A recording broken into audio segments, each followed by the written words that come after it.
c'est aujourd'hui, nous l'apprenons, 250 chrétiens qui ont été kidnappés par ces gens que l'Occident a beaucoup soutenus et armés pendant longtemps, qui sont les islamistes radicaux. Et nous n'avons pas de nouvelles de ces 250 personnes faites prisonnières parce que chrétiens. Alors évidemment, c'est quelque chose de terrible et quelque chose, cher Alexandre Delval, quelque chose qui donne à votre livre, Le chaos syrien, une terrible actualité. Vous nous entendez, Alexandre Delval ? Bonsoir, oui, tout à fait, je vous entends très bien. Merci de vous être rendu libre, vous qui nous appelez des Pyrénées. Merci de la part des auditeurs de Radio Courtoisie, mais je pense qu'effectivement, l'actualité est telle qu'elle vérifie vraiment le nom, ne serait-ce que le nom de votre livre, ce chaos syrien.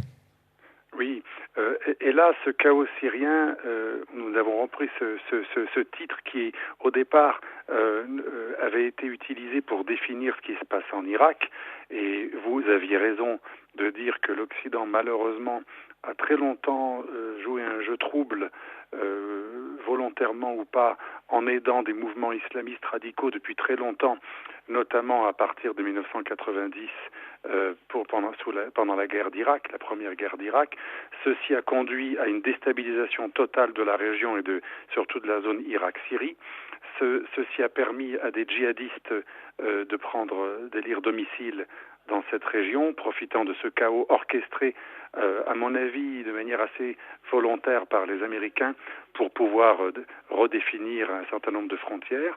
C'était une des questions que je voulais vous poser, mais vous me tendez une perche, je me permets de vous la poser tout de suite. Est-ce qu'à votre avis, les Américains se sont trompés dans leur politique aveugle de soutien à ce qu'on appelait l'armée syrienne libre, mais qui était en fait des djihadistes déjà? Est-ce qu'ils se sont trompés? Est-ce qu'ils avaient une autre politique? Ou est-ce que vraiment on doit les créditer d'une intention mauvaise? Mauvaise ou pas mauvaise, en tout cas extrêmement cynique. Et c'est ce que j'ai écrit avec le général Gallois depuis les années 90 déjà, cette alliance islamisme-États-Unis. J'ai cru un moment qu'elle allait s'estomper après le 11 septembre, mais hélas, la réalité a été encore plus loin que ce que j'avais écrit, et j'avais été accusé d'être très anti-américain juste pour avoir dit quelque chose qui est en fait quelque chose de tout à fait facile à observer. Sous la guerre froide, on peut le comprendre, les États-Unis ont aidé un certain nombre de mouvements islamistes contre l'Empire soviétique. Ça peut se justifier d'un point de vue reaganien, à la limite, mais ensuite, malheureusement, après la chute de l'Union soviétique, malgré la disparition de cette menace en Afghanistan ou ailleurs, et après le retrait des soviétiques, les États-Unis ont systématiquement utiliser des mouvements islamistes pour déstabiliser un certain nombre de pays ou de régimes, souvent alliés de la Russie, et ça a été tout à fait exemplaire, malheureusement ou heureusement, suivant ce qu'on pense, en Irak. Pour répondre à votre question, en Irak, il y a eu une stratégie qui a été volontairement fondée sur le chaos, l'instauration d'un chaos. C'est pour ça qu'en 2003, à la deuxième opération militaire en Irak, où on a vraiment cette fois-ci détruit le régime baathiste, on a assisté à quelque chose d'assez stupéfiant, le démantèlement total du régime baathiste et un chaos orchestré sous les yeux des Américains, à la barbe des soldats américains, un pillage général, une déstabilisation totale de l'État. Et comme l'État était maintenu par le parti Baas et par les sunnites qui contrôlaient le parti Baas et le clan de Saddam Hussein, et bien ensuite il ne restait qu'un chaos intercommunautaire entre Kurdes, chiites et sunnites qui, se sentant complètement isolés et affaiblis, ayant peur de devenir les dominés des chiites, eux-mêmes se sont radicalisés. Et c'est ça l'État islamique, c'est le résultat d'anciens de Saddam Hussein, qui sont quand même des sunnites, même s'ils étaient laïcs, qui ont peur de la menace chiite iranienne qu'ils ont combattue très longtemps et qui se réconcilient avec leurs pires ennemis islamistes qui eux également ont peur des chiites et les combattent. Mais pourquoi les Américains ont fait cela? Ce chaos était utile pour créer le Kurdistan. En fait, l'objectif, c'était créer un nouvel État, le Kurdistan, un État pro-occidental. C'est pour ça que je dis c'est ni bien ni mal. Certains, même d'un point de vue occidental, peuvent soutenir l'idée de créer un Kurdistan, puisque c'est aujourd'hui ce qu'il y a de mieux dans la région, le Kurdistan, et le Kurdistan partage un certain nombre de valeurs avec l'Occident. Il y a une vraie tolérance de la part des Kurdes, au sens presque occidental du terme. Enfin, oui, par exemple, les Kurdes tolèrent ils protègent les chrétiens. Ils ont hébergé les chrétiens qui ont été sommés de quitter les lieux ou de se soumettre à l'État islamique. Ils ont aidé et hébergé les yézidis, qui sont d'ailleurs leurs cousins ethniquement. Ils ont aidé un certain nombre de minorités qui ont été agressées par l'État islamique. Et effectivement, c'est un havre de prospérité dans la région et c'est relativement un havre de paix, même s'il ne faut pas non plus les idéaliser. Il y a aussi des fanatiques d'extrême gauche ou des fanatiques islamistes, y compris chez les Kurdes, ou même des fanatiques nationalistes. Mais c'est ce qui est le mieux dans la région et c'est l'entité la mieux gouvernée. Et je pense que les Américains ont voulu absolument instaurer un chaos en détruisant le régime de Saddam Hussein, parce que c'était la condition sine qua non pour que le Kurdistan puisse émerger. Voilà, écoutez, ça c'est quelque chose d'intéressant et qui est un peu plus positif que ce qu'on entend souvent, en noir d'un côté, en blanc de l'autre. Ça peut... Par contre, on le paye très cher. Je ne vais pas non plus m'en féliciter. En tant que géopolitologue, je dirais que je constate ceci. C'est ni bien ni mal, c'est la réalité actuelle. Mais le dommage collatéral terrible, c'est un chaos instauré dans toute la région, puisque je disais tout à l'heure, le chaos syrien est le résultat du chaos irakien. Les Irakiens, donc, se radicalisent, les sunnites, ils se réconcilient entre laïcs et islamistes, l'important étant de lutter contre la menace ethnique kurde et la menace religieuse chiite appuyée par l'Iran et le Hezbollah, enfin ce qu'on appelle l'axe chiite, lui-même allié de la Syrie alaouite qui est assimilée au camp chiite, et du coup la Syrie est complètement déstabilisée et l'islamisme sunnite profite du chaos instauré, là le chaos politique instauré par le printemps arabe, pour essayer d'en finir une fois pour toutes avec ce régime affreux, pro-Hezbollah, pro-iranien, en plus tenu par une minorité chiite qui est complètement hérétique, qu'on appelle les alaouites, qui n'a pratiquement plus rien à voir avec l'islam, des mécréants absolus, et là le chaos syrien s'instaure, c'est la guerre, c'est à la fois une guerre entre chiites et sunnites. Et pour vous, c'est une guerre de religion avant tout, finalement, c'est la fitna qui continue, c'est cette fameuse opposition entre les chiites et les sunnites. Tout à fait. Et ce qui est surprenant, c'est que les milieux sunnites radicalisés prennent souvent comme référence historique l'époque où les Mongols avaient complètement détruit l'empire abbasside qui était l'heure de gloire des sunnites. Et à l'époque déjà, les chiites agissaient comme des cinquièmes colonnes selon les sunnites qui perdaient le califat abbasside. Les chiites étaient les agents, selon les sunnites, des envahisseurs païens mongols. Et aujourd'hui, il y a le même parallélisme qui est dressé par beaucoup de sunnites. Les chiites seraient aujourd'hui les agents des croisés occidentaux. Naturellement, les Iraniens sont les agents des croisés, ça c'est sûr. C'est quand même fou, c'est un complotisme, alors là pour le coup qui mérite bien, non, enfin je ne sais pas ce que vous en pensez, oui, mais... C'est un complotisme terrible, parce que quand il parle des croisés, c'est un terme qu'avait déjà employé beaucoup de mouvements islamistes et Ben Laden, qui est repris souvent par le calife Ibrahim, le chef de l'État islamique. C'est complètement stupide, puisque les Occidentaux mènent des guerres pour toutes sortes de raisons, mais surtout pas au nom des croisades religieuses chrétiennes pour libérer le tombeau du Christ. Bien entendu, ce ne sont absolument pas ni des croisés ni des croisades. Le terme est complètement inapproprié. Mais est-ce que vous avez vu ces radicaux, ces islamistes radicaux libyens qui disent Rome est à 300 km de nos scuds et qui entendent tirer sur Rome non pas comme capitale de l'Italie, mais comme capitale de l'Église catholique? Absolument. Ceci n'est pas nouveau, et je le dénonce aussi dans mon livre Le complexe occidental. Ce qui est stupéfiant, c'est que autant l'Occident demande pardon et est complexé pour les croisades, pour la colonisation passée et pour toutes sortes d'interventions contre le monde musulman ou les pays du tiers-monde, autant du côté musulman, il n'y a absolument aucun complexe, et ça explique le succès de l'État islamique. Pourquoi l'État islamique a tant de succès auprès des sunnites? Parce que il s'appuie sur un mythe fondateur extrêmement puissant, très valorisé, qui n'a jamais été un objet de complexe du point de vue de tant d'Erdogan que de la plupart des dirigeants musulmans, y compris le roi du Maroc. On est très fiers du califat islamique. Mais est-ce que, enfin, écoutez, on va continuer cette conversation parce que là, je vois la technique qui me fait de grands gestes. On est obligé de faire une petite pause. Oui, très bien. Et on vous reprend à l'antenne dans quelques minutes. Nous remettons notre casque pour mieux vous entendre, Alexandre Delval. Je vous remercie beaucoup de cette mise au point très claire. J'avoue que moi, c'est la première fois que j'entends un discours clair sur le chaos syrien en l'occurrence. Et donc, vous étiez en train de nous expliquer cette terrible guerre entre les chiites et les sunnites. Et d'une certaine façon, les chrétiens aujourd'hui sont les otages des sunnites radicaux pour arriver à quoi? Pour arriver. Est-ce que dans vos livres précédents, parce que vous avez été parmi les premiers à tirer la sonnette d'alarme à propos du djihad et de ses conséquences géopolitiques internationales, est-ce que vous imaginiez un tel scénario? Oui, sans aucune prétention, c'était assez facile à imaginer. Et avant la publicité, je faisais allusion au mythe du califat. Il faut savoir que quand on va au Maroc, on a des gens tout à fait modérés, mais qui apprennent dans les écoles et qui sont très fiers de vous dire qu'on est triste d'avoir perdu l'Espagne et qu'un jour l'Espagne devra redevenir musulmane. Dans tous les pays musulmans, y compris les plus modérés, il y a une extrême valorisation du mythe du califat et il n'y a absolument aucun complexe quand on parle du colonialisme islamique. Ce qui est fou, c'est que autant l'Europe a honte de son colonialisme passé, autant dans le monde musulman... Et c'est ce que vous appelez le complexe occidental dans votre dernier livre. Ce que je dénonce dans le complexe occidental, c'est pas l'autre.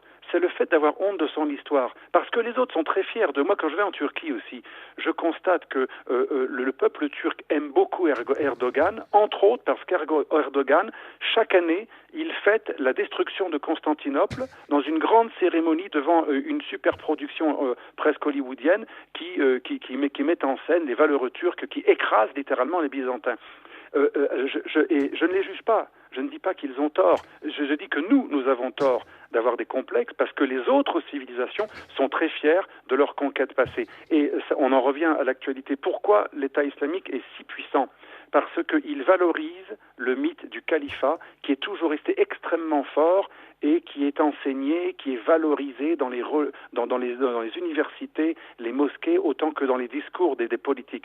Donc, mais aujourd'hui, l'État islamique est un véritable État, c'est-à-dire qu'il y a 10 millions de personnes qui sont sous la juridiction de l'État islamique. C'est un véritable État, assez bien géré, mieux que beaucoup d'États africains. Les corrompus sont tout de suite châtiés. Il y a même une sorte d'état social. On donne des bourses à un certain nombre de personnes. On donne des primes aux naissances. On donne des pensions aux retraités et aux miliciens. Et l'argent est relativement bien géré. Et le budget de l'État islamique est supérieur à plusieurs pays africains. Est-ce qu'on peut imaginer, dans un avenir proche, que l'État islamique soit un véritable obstacle à la paix mondiale, non pas seulement à la paix locale, mais à la paix mondiale? Moi, je pense que ce n'est pas un obstacle forcément à la paix mondiale, mais il va falloir s'habituer au fait que nous sommes dans un monde multipolaire où la première décolonisation qu'on a connue dans les années 50-60 a laissé la place à ce que j'appelle la seconde décolonisation. La seconde décolonisation, qu'est-ce que c'est? C'est revenir à des sources politiques, idéologiques, qui n'ont rien à voir avec l'Occident. Et dans le monde musulman, l'autochtonéité, l'indigénisme, comme dit Samuel Huntington, c'est revenir aux sources, de la charia et du califat. Le grand mythe fondateur, non seulement des salafistes fous furieux, djihadistes, terroristes, mais aussi le mythe fondateur des plus grandes organisations musulmanes, islamistes tout à fait respectables, comme les frères musulmans qui ont pignon sur rue en Europe.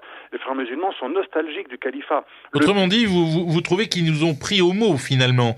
Nous avons négligé et méprisé votre culture, nous voulons aujourd'hui lui faire droit. Eh bien, ils font droit à leur culture ancestrale et à cette culture du califat finalement. Absolument. Et je pense que dans l'avenir, on aura de plus en plus de mouvements qui voudront structurer une seconde décolonisation à partir de concepts, de valeurs, d'idéologies totalement étrangères à l'Occident. Le mythe du califat va devenir de plus en plus une réalité. C'est déjà une réalité en Syrie et en Irak, dans une grande partie de ce pays. Et le pire de tout, qui peut surprendre, qui peut choquer, c'est que ce califat, cet État islamique dirigé par le calife Ibrahim, alias Abu Bakr al-Baghdadi, est très populaire au sein des tribus sunnites, pas uniquement au sein des fous furieux. Des laïcs se sont ralliés à l'État islamique, des frères musulmans irakiens sont ralliés à lui, même des soufis, la grande confrérie soufie turco-irakienne des Naqshbandis s'est ralliée à l'État islamique. Et alors les monarchies pétrolières ont un peu peur, je crois. Alors elles ont peur d'un point de vue politique étatique, parce qu'elles n'ont pas envie d'être rayées de la carte, mais des religieux saoudiens wahhabites, des religieux qataris, koweïtiens, le Koweït par exemple c'est un pays qui est très fourbe et qui est souvent passé sous silence, mais c'est un pays qui est le plus grand financier de l'État islamique. Aujourd'hui, peut-être que les États ont peur pour eux, pour leurs dirigeants, mais à l'intérieur des États, des émirs donnent beaucoup d'argent encore aujourd'hui à l'État islamique. Le scandale de la banque HSBC a permis de constater que jusqu'à une date très récente, des fonds extrêmement importants arrivaient des pays du Golfe, tout à fait respectables, et étaient destinés à l'État islamique. On pourrait parler aussi du double jeu du Pakistan et surtout de la Turquie, qui est un allié de l'Occident. Donc le problème de l'Occident aujourd'hui, c'est qu'il doit combattre un État islamique qui, comme vous le disiez, veut prendre Rome. Et ça a toujours été un objectif de la plupart des mouvements islamistes. Prendre Rome, c'est un symbole extrêmement important. Mais après Byzance, on combat un ennemi avec des alliés qui financent cet ennemi et qui sont des pays schizophrènes dont la main droite ignore la main gauche, la main droite du djihadisme ignore la main de gauche de l'alliance avec l'Occident.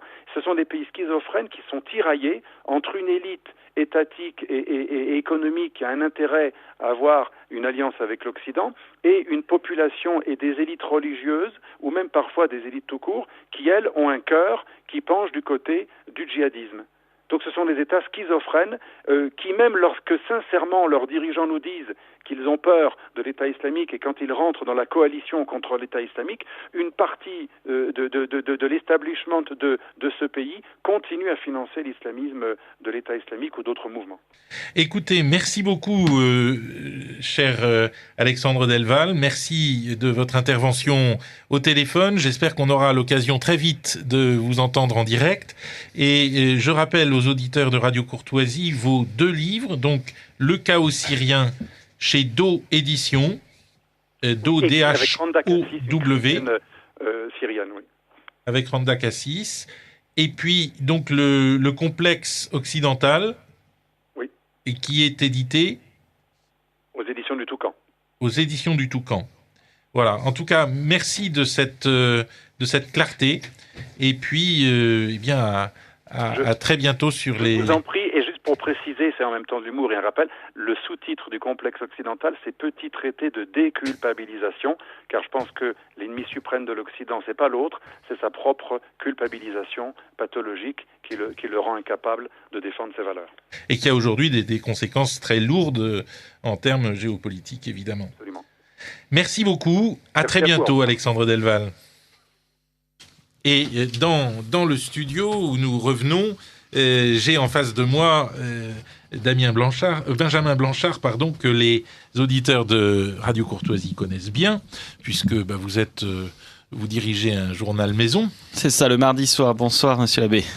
Et qui est cofondateur de SOS Chrétiens d'Orient, donc qui a quelques lumières sur ce qui vient de se passer en Syrie, sur ce kidnapping effrayant Mais avant, si vous me permettiez, je voudrais réagir vous voyez bouillir sur très place. brièvement à ce que disait Alexandre Delval, parce que je ne suis pas tout à fait, voire pas du tout d'accord avec son analyse de la situation en Syrie, et notamment pour ce qui est de l'opinion publique, puisque visiblement, on y a rendu quand même 4 fois cette année, pour un total de presque 2 mois, si on cumule le nombre de jours passés sur place.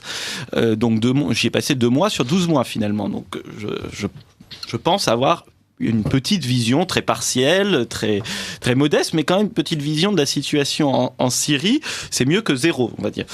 Et j'ai quand même l'impression que le gouvernement a remporté, au moins partiellement, la bataille de l'opinion en Syrie. Et c'est les témoignages, quand on parle avec les gens, mais vraiment sans avoir de traducteur, sans avoir de service de sécurité à côté, sans avoir de guide, etc. Beaucoup vous disent qu'au début, ils sont allés manifester parce que pour différentes raisons, certains parce que pour des raisons religieuses, mais d'autres parce qu'ils ils en avaient marre de la police politique, ils en avaient marre de la corruption, etc. Mais tous ces gens, à chaque fois maintenant, nous disent mais on soutient l'armée parce qu'on ne veut pas de cette rébellion islamiste. Et ce ne sont pas seulement des alaouites, ce ne sont pas seulement des chrétiens, mais aussi majoritairement, puisque la population syrienne est majoritairement sunnite, des sunnites. Est-ce qu'il n'y a pas, je m'avise que Laurent Duplessis est rentré dans notre studio. Bonjour. Cher Laurent, est-ce qu'il n'y a pas deux islams au fond et est-ce que le désaccord entre Alexandre Delval et Benjamin Blanchard n'est pas soluble, justement, s'il existe bien ces deux islams, un islam, je dirais, qui s'occidentalise malgré tout, qui a envie de vivre à l'occidental, et un islam qui rétropédale. Oui, et je pense qu'il y a deux islams, et comme l'on peut le constater, une partie des musulmans, dans les pays musulmans et aussi en Europe, adopte une praxis, comme diraient les Grecs, une pratique qui est en fait occidentale, c'est-à-dire une pratique consistant à admettre de facto, et même, je dirais presque spirituellement, la séparation du politique et du religieux, de l'État et de la mosquée. Voilà, et ce sont ces musulmans-là qui soutiennent au fond l'action de je crois Assad. Et je crois qu'il y a un malaise chez ces musulmans-là parce que leur pratique est en divorce avec les textes fondamentaux de l'islam, le Coran, le hadith, les faits et gestes du prophète notamment, et certains écrits de grands auteurs musulmans des 4 écoles sunnites, et même du monde chiite aussi, qui sont restés assez proche des textes initiaux parce que le Coran est le verbe incréé d'Allah, c'est-à-dire incréé IN, c'est-à-dire que Allah dictait directement le Coran à Mahomet par le biais de l'ange Gabriel, mais sans qu'il soit loisible d'en retoucher une virgule. C'est ce qui bloque le réformisme doctrinal du monde musulman, et c'est ce qui fait que, je crois, de nombreux musulmans qui voudraient bien, conformément à une influence occidentale, il faut bien le dire, principalement, voudraient bien séparer le politique du religieux, sont en porte-à-faux par rapport à la doctrine officielle de l'islam telle qu'elle est toujours admise par l'université Al-Azhar du Caire, par exemple. Alors justement, vous parlez d'Al-Azhar, et je pense tout de suite au maréchal Sissi, à ce président égyptien extrêmement courageux, qui a dit à son peuple, qui a dit aux Égyptiens, nous devons révolutionner l'islam. Oui, et alors, vous remarquerez que justement, c'est une fois de plus un homme politique laïque, le maréchal al-Sissi, qui d'une manière extrêmement méritoire, lance ce grand appel public qui résonne dans les tréfonds du monde musulman avec, je dirais, toutes sortes de vibrations, dont certaines sont très hostiles. Mais on aurait aimé que les plus hautes autorités intellectuelles et religieuses de l'université Al-Azhar fassent chorus avec le maréchal al-Sissi. Mais elles ne font pas chorus. Elles ne l'ont pas fait. J'avoue que je voyais sur Internet la vidéo de ce discours et avec quelle mollesse certains applaudissaient. Oui. Mais alors d'autres autorités religieuses musulmanes le font depuis longtemps, et notamment le grand moufti de la République de Syrie, qui est quand même la plus haute autorité religieuse de Syrie depuis 2004, je crois, ou peut-être 2002, j'ai un trou, qui avait été d'ailleurs invité à s'exprimer au Parlement européen en 2009, donc c'est le seul dignitaire musulman qui a jamais parlé devant le Parlement européen, et qui tient ce discours depuis des années. Pourtant, c'est bien un chef religieux. Mais par rapport à ce que vous disiez sur les deux islams en Syrie, moi l'impression que j'ai, c'est que la pratique traditionnelle de l'islam en Syrie est celle de la convivialité entre les différentes religions, puisque historiquement c'est quand même ce qui s'est passé, sinon il n'y aurait pas eu une si forte minorité chrétienne. Les minorités étaient importantes, la minorité alaouite était de 10%, la minorité chrétienne de 8 ou 9%, je pense. Et puis il y a beaucoup d'autres. Oui, elle était encore de 20% il y a 50 ans avant que commence l'immigration pour les chrétiens. Et donc il y avait quand même une tradition de convivialité entre les différentes religions, et qu'en fait la pratique importée, c'est la pratique des salafistes, c'est la pratique des frères musulmans. Ce n'est pas une pratique de l'islam qui est traditionnelle, en tout cas en Syrie. Mais il est vrai que la Syrie est justement une des exceptions, si on peut dire, à la règle dominante, puisque, comme l'on sait, la Syrie, qui fut un berceau du christianisme, a vu les chrétiens jouer un rôle historique éminent dans la plupart des étapes de son parcours historique, et notamment quand il s'est agi d'édifier le régime bassiste syrien. Les chrétiens avaient joué un rôle considérable, et sur le plan doctrinal et sur le plan politique, dans la pratique politique, pour construire ce régime bassiste laïque. Courtoisie, ils connaissent Michel Aflaq, je pense, dont le nom même suffit à montrer qu'il est en tout cas d'origine chrétienne. Donc la Syrie est véritablement une très très belle, une des belles exceptions du monde musulman, quoi. Et où était est encore, et notamment grâce au régime en place à Damas. Et il y a une autre exception pour l'instant, c'est la Tunisie. Et on peut le constater dans les rues de Damas. On voit qu'il y a encore cette coexistence, cette convivialité entre les différentes communautés religieuses. Et malheureusement, c'est quand même en train de s'effondrer sous les coups de boutoir de l'État islamique. Et quand on voit que de l'État islamique et des autres groupes armés islamistes, puisqu'on ne parle que de l'État islamique parce qu'il a mauvaise presse, j'ai envie de dire, mais les autres ne sont pas mieux. Alors c'est long comme un chapelet, tous ces noms de groupes salafistes ou liés aux frères musulmans, etc. Parce que alors vous avez le Front Al-Nosra qui est Al-Qaïda en Syrie, vous savez, ceux qui faisaient du bon boulot selon Laurent Fabius, mais alors, vous avez aussi le Front islamique qui n'est pas l'État islamique. Venons-en aux faits franco-français. Qu'est-ce que vous pensez de la déclaration de Manuel Valls, selon laquelle il était immoral de rencontrer Bachar el-Assad, alors même que Bachar el-Assad représente cet islam modéré, comme si j'ai bien écouté et bien compris. On a décidément une classe politique qui ne comprend rien à ce qu'on a appelé la réelle politique et qui mélange toujours la morale et la politique. Même à la morale, ils ne comprennent rien. Et même à la morale, ils ne comprennent rien. Il est tout à fait clair que si on veut pouvoir à nouveau collaborer avec les services de renseignement syriens pour lutter efficacement contre l'État islamique, et les services de renseignement syriens sont excellents et nous aident énormément dans cette lutte contre les islamistes, il va falloir tendre la main officiellement à Bachar el-Assad. Alors, qu'est-ce qu'on préfère ? Avoir plus d'attentats à Paris, dans nos grandes villes, ou tendre la main à Bachar el-Assad ? Il va falloir choisir. Qu'est-ce que vous dites de ça ? Oui, alors je dis que non, je suis tout à fait d'accord avec Laurent Arthur Duplessis. Donc non, bien sûr, ils ne comprennent rien à la réelle politique, mais en plus, ils ne comprennent rien à la morale, puisque en quoi ce serait plus amoral de rencontrer le président syrien que de soutenir des groupes islamistes qui brûlent les églises, qui profanent les icônes, qui pillent les maisons des gens, qui chassent les gens quand ils ne les tuent pas. Là, vous avez tous les auditeurs de Radio Courtoisie ont entendu parler de ces pauvres chrétiens qui ont été enlevés dans le nord-est de la Syrie, dans le village de Tal Jazira. Donc c'est un petit village qui est à une quinzaine de kilomètres à l'ouest de Al-Saké, qui est la grande ville dans l'espèce de bec qui est au nord-est de la Syrie. Je fais des gestes, mais on est à la radio. Encore. Encore. Et donc, alors au début, on parlait de 90, d'abord de 50, 90. Maintenant, on parle de 220. Certaines sources syriennes parlent même de 250 otages. C'est absolument dramatique, et surtout que c'est une vallée où il y a tout un chapelet de villages chrétiens et que les gens sont terrorisés. Et là, ils s'enfuient, ils quittent leur village. Ils vont commencer par se comprendre. Bien sûr, puisqu'il y a une offensive de l'État islamique et que les troupes en face, que ce soit les troupes kurdes, les troupes de l'armée régulière. C'est un véritable nettoyage ethnique. Mais évidemment, c'est une volonté ferme de vider le Proche-Orient des chrétiens. Puisque ces chrétiens sont les premiers occupants, assyriens.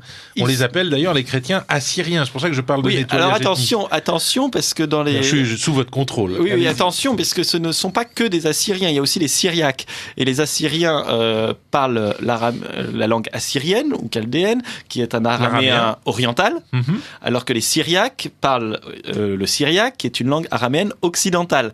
Donc c'est un tout petit peu différent. Et d'ailleurs, ils n'ont pas la même religion, pas la même église, puisque les Syriaques sont l'église syriaque, donc avec maintenant une branche catholique, mais l'église syriaque dite jacobique, l'église orthodoxe, a quitté la branche maître après les 3 premiers conciles. Puisqu'ils ont refusé le concile de Chalcédoine, alors que l'église des Assyriens, l'ancienne église de l'Est, c'est une église d'Orient, a quitté la branche mère après le 2e concile, donc ils sont avant le concile d'Éphèse. Donc ce sont deux peuples différents avec 2 langues légèrement différentes. Il y a 25 ans entre le concile d'Éphèse et le concile de Chalcédoine, voilà. 431 et 455. C'est dire, hein. Mais comme quoi les affaires ecclésiastiques sont quand même toujours paroxystiques. Mais alors tout ça pour dire que c'est vrai qu'il y a une volonté de vider le Proche-Orient de ces chrétiens. Et je voudrais rappeler que Hassan Nasrallah, le chef du Hezbollah au Liban, déjà en 2004 a dénoncé cela et l'annonçait et disait il y a une volonté claire de vider le Proche-Orient des chrétiens pour que nous, Arabes, on s'entretue entre chiites et sunnites. Et ça, il l'a sans cesse rappelé. Il l'a encore rappelé récemment après les attentats de Charlie Hebdo. Vous faites une allusion que je voudrais éclaircir pour les auditeurs, c'est que vous avez l'air de dire que les chrétiens au Proche-Orient ont un rôle considérable pour la paix. En tout cas, selon Hassan Nasrallah, grâce aux chrétiens, les Arabes arrivent à s'entendre entre chiites et sunnites. Et c'est vrai que globalement, on voit que dans les sociétés qui sont pas multiculturelles, mais multireligieuses, avec différentes confessions musulmanes au Proche-Orient, souvent les chrétiens servent de lien et de pacificateurs, et notamment avec leur tradition de bien s'entendre avec tout le monde, de ne pas prendre parti, etc. Et ils servent à maintenir la cohésion de la société. Quand on veut détruire une société, on va faire partir d'abord les chrétiens. Cela dit, il faut constater que la position des chrétiens est de plus en plus inconfortable, voire physiquement menacée, à peu près partout dans le monde musulman, au Maghreb notamment. En Algérie, par exemple, les chrétiens sont de moins en moins bien traités en Algérie. Et est-ce qu'en Algérie, il n'y a pas aussi cette radicalisation salafiste, des mosquées salafistes qui ouvrent un peu partout Il y a une réislamisation, entre guillemets, du monde musulman dans le sens salafiste, dans le sens de l'interprétation littérale, comme on dit, du Coran, du Hadith. Et ça nous renvoie à des réminiscences historiques qui reviennent en force, si je peux dire, puisque vous savez qu'au siècle de Saint-Augustin, il y avait 70 évêchés en Afrique du Nord. Il y en avait plus qu'en Gaule, ce qui était encore la Gaule, quoi. Et la déferlante musulmane par le sabre, par la guerre, par la terreur... Elle a fait le désert, déjà. Parce que l'Afrique du Nord était, à l'époque romaine, le grenier à blé l'un des greniers à blé de Rome. Et a ramené le christianisme à une condition de dimitude, comme l'explique très bien un auteur, Battior, dans ses ouvrages.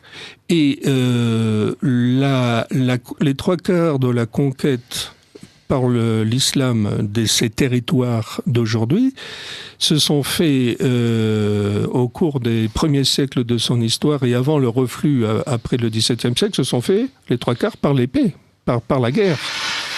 Alors, Benjamin Blanchard, j'ai envie de vous poser une question, puisque vous êtes avec nous pour peu de temps, et je voudrais vraiment profiter de votre présence. Je vous remercie d'être venu de Bruxelles très, très rapidement pour pour nous. Vous êtes cofondateur donc de SOS Chrétiens d'Orient. Qu'est-ce qu'on peut faire ? SOS, qu'est-ce qu'on peut faire ? Alors déjà, avec Charles de Meyer, quand on a créé l'association, ce qu'on a voulu faire, c'est déjà d'aller les voir. Parce que on s'est dit, c'est quand même pas possible. Ces gens, ils vivent dans un pays où depuis 3 ans, l'année dernière, maintenant ça fait 4 ans, ils sont complètement coupés du monde. Et c'est vrai que ça a été la première chose qui nous a marqué, c'est de voir la joie des gens de voir qu'il y avait des Occidentaux, des Français, des chrétiens en plus, qui venaient les voir et qui venaient prier avec eux. Et qui en plus, on avait apporté une aide matérielle, mais finalement c'était assez secondaire par rapport à la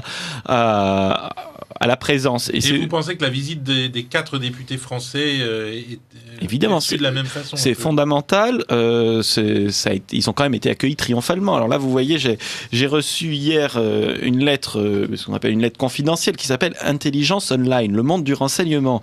Alors c'est censé être très informé, ce journal. C'est très cher. Et on lit en page 4 ou 5, Syrie, le flop des députés français. Alors c'est paru hier. Et alors c'est tellement bien informé qu'ils nous disent les 4 parlementaires français qui se sont rendus à Damas la semaine dernière. Non, pas de peau, déjà, n'ont pu rencontrer que le président de l'Assemblée du peuple, Monsieur Laham, accompagné de plusieurs parlementaires. Mais c'est incroyable.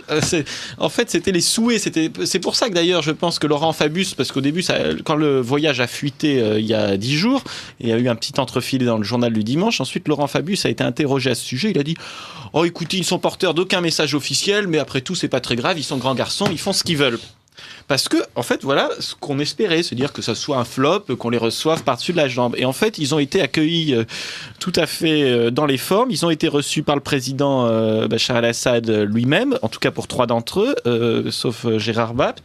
Et puis, ils ont été également reçus par les plus hautes autorités religieuses, puisqu'ils ont dîné... Gérard Bapt, donc le socialiste qui est responsable du groupe d'amitié France-Syrie à l'Assemblée nationale. Et il y avait Jean-Pierre Vial, sénateur UMP, président du groupe d'amitié France-Syrie au Sénat.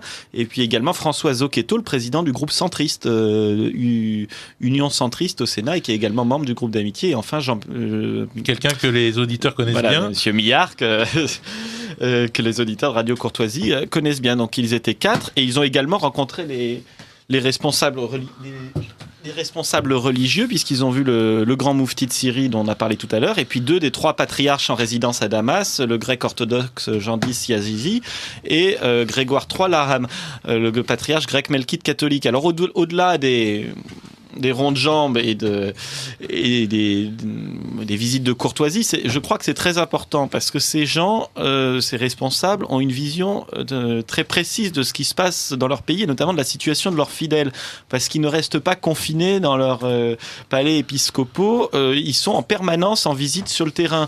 Le patriarche grec orthodoxe Jean X a fêté Noël, est resté 1 semaine à Alep. Donc moi j'étais à Noël à Alep quelques jours plus tard pour le 31 décembre. Je peux vous assurer que c'est pas très confortable à Alep. Mais le patriarche Jean X a passé 1 semaine là-bas avec ses fidèles. Il a présidé les offices des fêtes de Noël à Alep, sous les obus, sans eau, sans électricité, sans chauffage. Avec le risque d'attentat qu'on peut imaginer. Non, il n'y a pas vraiment d'attentat. Ce sont des obus qui tombent, qui sont tirés depuis les quartiers tenus par les groupes armés. Parce qu'en fait, maintenant, la zone est complètement hermétique. C'est comme Berlin à l'époque du rideau de fer. On ne peut pas passer d'un côté à l'autre, ce qui fait qu'il n'y a plus vraiment de voitures piégées à Alep. Par contre, il y a des obus qui tombent n'importe où. Alors, c'est extrêmement impressionnant quand, dans l'après-midi, vous voyez les petits gamins en blouse qui rentrent en courant de l'école pour rentrer chez eux parce que ils ont peur de se prendre un obus qui tombe comme ça dans la rue. Donc, c'est assez poignant de voir. Il faisait entre -5 et -10 quand nous y étions. Il n'y avait aucun chauffage puisque bien sûr, pas d'électricité, pas d'eau, puisque la centrale électrique et la pompe centrale sont situées dans la zone contrôlée par les groupes rebelles, dits rebelles modérés par la France, et qui coupent l'eau et l'électricité. Alors, mais donc, il faudrait du mazout pour approvisionner les générateurs. Mais à cause de l'embargo qui frappe la Syrie, mise en place par les États-Unis et leurs alliés, dont la France, eh bien la population n'a plus de mazout, donc on vit dans le froid. Donc c'est bien sûr extrêmement pénalisant quand il a fait jusqu'à -17, -20 dans les monts du Kalamoun, cet hiver. Alors tout ça pour dire que les sanctions qui sont censées frapper comme le régime de Bachar el-Assad, comme on dit, donc c'est-à-dire le gouvernement syrien, bien évidemment, vous pensez bien que dans les palais gouvernementaux, c'est chauffé. Oui, c'est pas Assad que les voitures des dirigeants ont toujours de l'essence pour rouler. Par contre, la population, elle, n'a plus d'essence pour rouler. On fait la queue pendant des heures à Alep pour avoir de l'essence et n'a plus de mazout pour se chauffer. Donc ces sanctions, elles frappent de plein fouet la population. Et en fait, ce ne sont pas des sanctions économiques, ce sont des sanctions humanitaires, véritablement. Ce sont les gens du Croissant Rouge, je crois, qui nous ont dit ça à Alep. Ce sont des sanctions humanitaires qui frappent avant tout la population, quelle qu'elle soit. Hein, alors que faire ? Encore une fois. Donc vous nous dites que faire ? Rencontrer. Aller à la rencontre. C'est ce que sur vous avez place. fait. Alors après, on a mené plusieurs projets. Les auditeurs de Radio Courtoisie ont bien sûr entendu parler et ont aidé à reconstruire l'église de Maloula et son presbytère, de reconstruire l'école de l'archevêché de Yabroud, l'archevêché catholique. Là, on est en train de lancer l'agrandissement d'une école dans un petit village qui s'appelle Mahamoura, parce qu'il y avait, au début, il n'y avait pas d'école puisque les enfants allaient dans les villages à côté. À cause de la guerre, le ministère de l'Éducation a demandé à l'archevêque d'accorder une salle pour l'école primaire, donc ça a été les salles de catéchisme, mais les élèves du secondaire n'avaient plus d'école, donc là on va construire un deuxième bâtiment pour scolariser les enfants du secondaire. On a également acheté 2 petits générateurs donc pour l'hôpital Saint-Louis à Alep et puis pour les Salésiens, parce que ils avaient des gros générateurs, mais comme il n'y a plus de mazout, ils peuvent plus le mettre en route, donc l'hôpital, ils pouvaient même plus faire fonctionner les pompes à oxygène pour leurs patients. Donc ça, ce sont des choses très concrètes. Et puis après, on a ouvert également une première cabine médicalisée dans le quartier de Hamidié, qui est le vieux quartier chrétien du centre-ville de Homs, qui a été détruit par les 3 ans de guerre, qui est en cours de reconstruction. Les gens reviennent, mais pour qu'ils reviennent, il faut qu'ils aient les premières commodités, et donc notamment l'accès aux soins. Et la cabine a été installée il y a déjà 2 semaines, je crois, et elle ne désemplit pas. C'est-à-dire que tous les jours, il y a des patients qui viennent consulter, qui viennent se faire soigner dans cette petite cabine médicale. Et là, on est en train d'en construire une deuxième pour la ville de Al-Qousser, que doit visualiser l'orateur du Plessis près de la frontière libanaise, qui tient Al-Qousser, toute la Syrie centrale. Comment est-ce qu'on peut contacter votre association SOS Chrétien d'Orient ? Alors, bien sûr, par le site internet soschrétiendorient.fr, sur Facebook et sur Twitter, bien sûr. Et sinon, on a une adresse électronique, contact@soschrétiendorient.fr. Et si vous me laissez quelques secondes, un numéro de téléphone que évidemment j'ai oublié de noter. Alors donc je répète, soschrétiendorient tout attaché.fr et le numéro de téléphone 01 83 92 16 53. Vous pouvez le répéter une fois. 01 83 92 16 53. Je crois que c'est vraiment de nécessité et que nous, chrétiens d'Occident, nous marquions notre solidarité avec les chrétiens d'Orient en sachant que ce qui leur arrive pourrait peut-être un jour nous arriver. En tout cas, c'est ce qu'a dit l'évêque de Mossoul, qui sait, je crois, assez bien de quoi il parle. Et il y a quelques messages d'auditeurs avant que vous ne nous quittiez. Je vous avais dit 20h, donc on est dans les temps. Je crois que j'avais un petit peu de retard. Excellente émission. Le panorama dressé permet d'avoir une opinion très précise du Proche et du Moyen-Orient et confirme ce que je ressentais. Ça fait plaisir de voir qu'on confirme les auditeurs dans leur... Et puis, la colonisation dans l'histoire de l'islam jusqu'en 1945 a toujours été comme un apport positif, donc comprise comme un apport positif. Le commencement des conquêtes musulmanes vers l'Est et vers l'Ouest était appelé en arabe « futuhat », ce qui signifie « ouverture ». Et enfin, quand l'abbé de Tanoir nous fera-t-il une émission de 3 heures consacrée à Saint-Augustin ? J'y réfléchis. Pourquoi pas ? Merci de cette idée. Merci beaucoup, Benjamin Blanchard. Merci, monsieur l'abbé, pour votre invitation. D'être venu de façon si exceptionnelle, mais l'actualité terrible, je crois, le commandait. Merci à vous.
Chers amis auditeurs de Radio Courtoisie, nous avons un programme très chargé ce soir. L'actualité le commande.